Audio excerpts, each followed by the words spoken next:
Hi everybody and welcome to my channel. This week I have been to my local Flying Tiger store, and among other goodies I found these alcohol-based markers there. I decided to see how good they were, as I love using pro markers, and I thought I would compare them to COPICs and pro markers. They cost me 30 crowns for a pack of 3, which is the equivalent of around €1 or $1.10 each.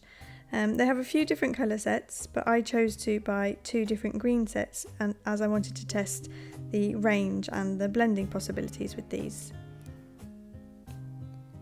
As you can see, they have a bullet nib and a chisel nib, and a picture is even printed on the side of the barrel, which is a great help if only I had actually remembered to look at the pictures when I was using these pens. I think I'm so used to pro markers not having that and using their caps to tell me which side is which instead that I kept opening the wrong side.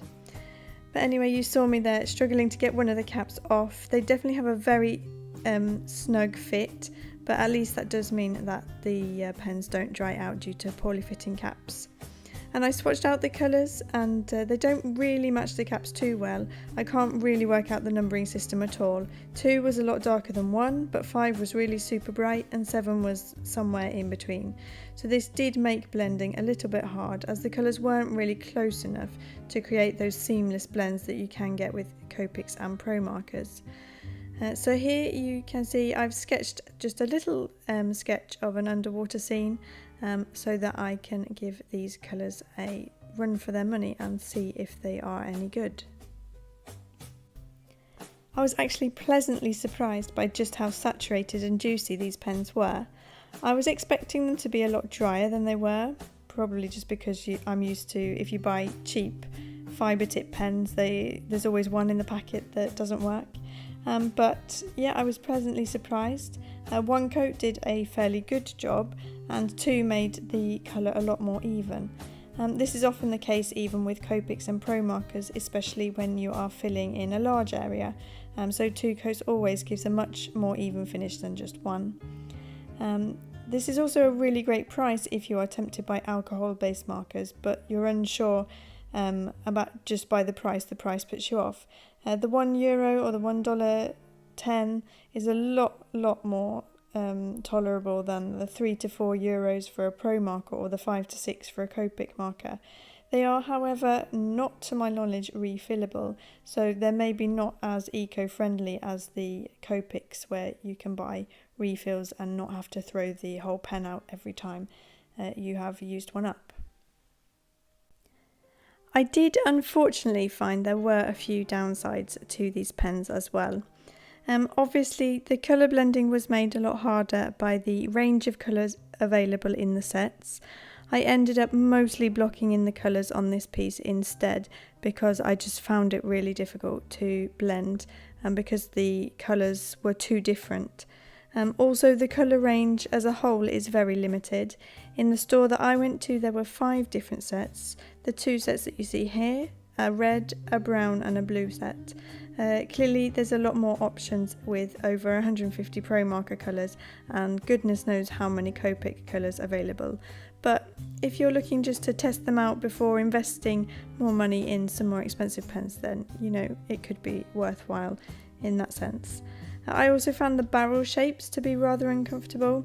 They are square, which does mean they don't roll, but they were rather big and cumbersome, and I've only got small hands, so I found them quite awkward at times to use.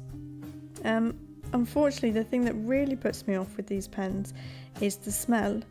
I've never really had any problems using pro markers or COPICs, or even stronger things with, say, oil-based materials, using turpentine and stuff. I don't really react that much to smells, but just these pens, it felt like I was trying to colour in while cutting onions.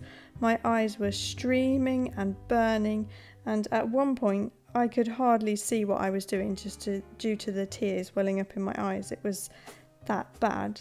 So they were just so strong that my eyes actually still hurt for a couple of hours after using these pens, just because of the fumes left in the room. So my advice is, if you are sensitive to certain smells, I stress, do not buy these pens because my eyes just really, really hurt, and it wasn't a fun experience. If you're not sensitive, lucky you, they could be a really good alternative, especially if they bring out more colours in the range due to a good price. For me, they won't be replacing my Pro Marker set. I've got lots and lots of colours, which I'm really lucky, so I don't need to go out and be replacing them with these. And I will actually be looking for a new home for these pens as well, because I just don't think I can actually tolerate my eyes burning the way they did every time I would want to use them. So I feel that instead of just letting them to go to waste, I am going to be seeing if I can find someone that would like to take them instead. If that's you, drop a comment down below. I'm always willing. I can drop them in the post, that's no problem, if you were willing to send me your address, so let me know. But thank you anyway for watching. I hope this has been an informative video for you, and I hope you like my little doodle in the background. If you enjoy what you see, I would really love a like or a subscribe. That's always great. Drop me a comment down below what you think of these pens. Have you used them before? Have you had any problems with the smells? What do you think of them? What's your favourite brand of alcohol markers? Is it the COPICs? Is it the Pro Markers? Is it something else entirely? I'd love to know. And that's it for this week. I hope I will see you again next week in my next video. Have a great week. Bye!